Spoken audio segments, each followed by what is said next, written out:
Alors, au mois de YouTube, que la paix soit sur vous. Peut-être que vous aussi, vous vous êtes déjà retrouvé dans cette situation où vous discutez avec une personne et puis la personne vous regarde comme ça et vous dit « mais tu crois vraiment en Dieu ?» Et là, vous ne savez absolument pas quoi répondre, vous vous trouvez complètement bête. Dans cette vidéo, je vous propose de vous donner des éléments de réponse. Restez avec moi.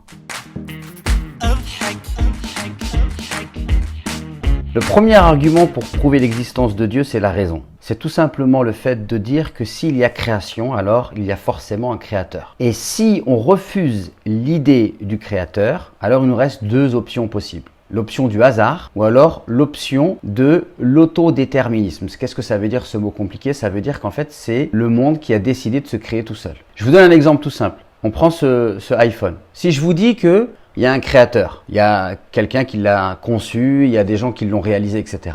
Ben, ça coule de source. Mais si j'enlève cela et je vous dis qu'il s'est fait tout seul, ou alors qu'il s'est fait par hasard, c'est inacceptable pour la raison, pour les hommes que nous sommes. Donc si c'est inacceptable pour un iPhone, alors est-ce qu'on peut accepter cette idée pour l'univers? Une fois qu'on a posé cet argument, on peut avoir des gens qui peuvent nous dire, donc vous dites que Dieu a créé toute chose, si Dieu a tout créé, ça veut dire qu'il a créé le mal.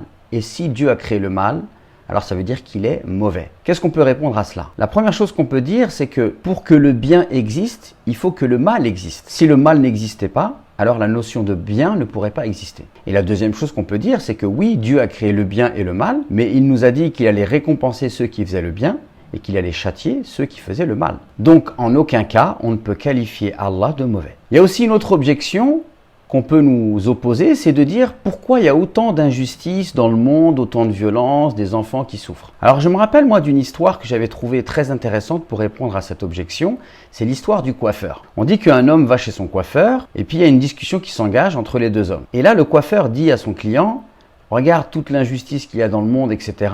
C'est bien la preuve que Dieu n'existe pas. Et celui qui se fait couper les cheveux est croyant, mais il ne sait pas quoi répondre. Donc il est un petit peu gêné, il est un petit peu contrarié. Et quand il sort de son salon de coiffure, en ouvrant la porte, dehors, il voit un homme avec des cheveux longs et une longue barbe. Il re-rentre dans le salon de coiffure et il dit au coiffeur, les coiffeurs n'existent pas. Et là, le coiffeur lui dit, mais comment ça, les coiffeurs n'existent pas? Il lui dit, oui, je suis sorti dehors et j'ai trouvé une personne avec des cheveux longs et avec une longue barbe. Et il lui dit, mais s'il a les cheveux longs et la longue barbe, c'est pas parce que les coiffeurs n'existent pas, c'est parce qu'il ne va pas chez les coiffeurs. Donc l'homme lui répond, s'il y a autant d'injustice dans le monde, ce n'est pas parce que Dieu n'existe pas, mais c'est parce que les gens se sont détournés de Dieu. Alors il y a un autre point qui est très intéressant, c'est l'idée de la résurrection après la mort. Alors là aussi, on pourrait penser que cette idée est complètement farfelue et qu'elle n'a rien de rationnel. Pourtant, si on réfléchit un petit peu plus en profondeur à cette question, on peut considérer que la résurrection après la mort est tout à fait probable. Pourquoi? Nous existons aujourd'hui et nous avons surgi du néant. On n'a pas décidé